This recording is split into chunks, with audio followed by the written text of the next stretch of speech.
Hey y'all, welcome back to my channel. It's Danielle, and in today's video we're talking about financial literacy for beginners and the best book in my opinion for learning to budget and save money. But before we get into the video, if you're interested in videos about self-love, self-care, or self-improvement, then go ahead and subscribe to my channel because this might be your vibe, just saying. But yeah, so let's go ahead and jump right into it.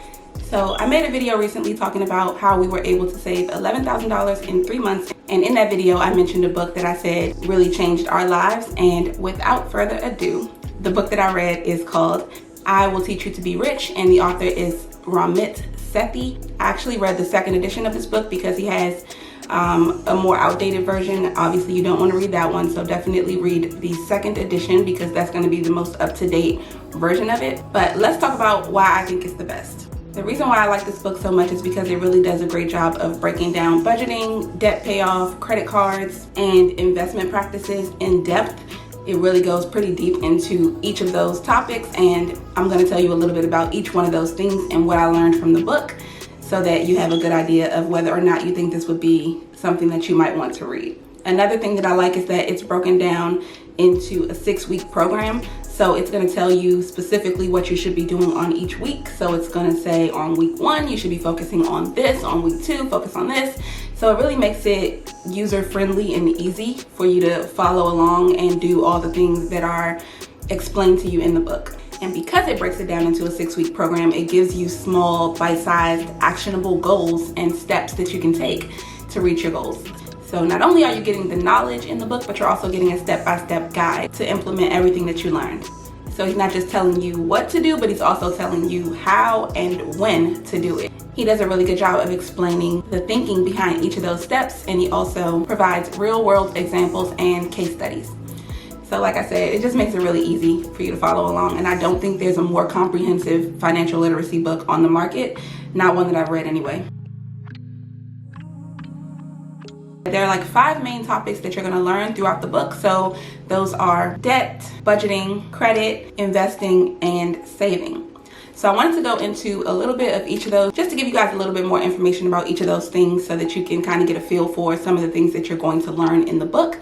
So the first one is debt. It's going to teach you how to figure out how much debt you have, how to pay it off as fast as possible, why you should pay it off, so why you shouldn't just pay the minimum payments, and why making minimum payments hurts you as opposed to helping you. So I have my notes on my phone, and those are some of the things that stood out to me, but obviously there's more than that in there. These were my takeaways from the book, but you might end up taking away even more than that or other things. But yeah, so next is budgeting, and it teaches you how to create a realistic budget. So not only are you learning to budget, but you're also learning how to create a budget that's actually realistic that you can stick with. It's going to talk about why you need a budget. So why is it even important for you to have a budget in the first place? It talks a lot about why a budget is not a restriction, but a tool to help you reach financial freedom. So how you're going to use it to reach your goals, how you can create a plan to spend money on the things that are most important to you within your budget so that you create less financial waste. So it's basically telling you like what may be important to you is clothes or shoes or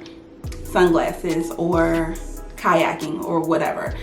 You have to build that into your budget so that you're spending your money on the things that are most important to you and cutting back on the things that aren't really that important to you. Basically prioritizing your finances and still allowing money within your budget to save, invest, and do everything else that you like to do. And then it also talks about how to direct your money to make it work for you. So you are making sure that your money goes where it needs to go every month, and it's not just sitting in a checking account because that's not going to help it grow, at least not at a fast enough pace to help you reach financial freedom or to make you rich. So now let's go into credit. It's going to teach you how credit and credit cards work, why paying the minimum on your credit card is a bad idea, why it's important to have available credit. So this speaks to credit utilization. If you know anything about credit, well, if you don't, you will learn something about credit, but if you don't know, credit utilization is the amount of credit that you have available to you in relation to how much credit you have altogether. So if you have a $10,000 credit card and you have $2,000 in use at the moment, then your credit utilization is 20%, which is really good for your credit. That's right in the realm that you want to be in. But if you're spending $8,000 on your credit card, then your credit utilization is at 80%, which is not good. So just one of those things that you kind of pick up as you learn more about financial literacy, but you'll learn some about it in this book for sure. And then it's also going to touch on how you can use credit cards to improve the quality of your life. And I touched on this briefly in my last financial video when I talked about how I use my credit card rewards to get money back to put toward my bill the following month. So that's just one example of how you can use a credit card to help you out.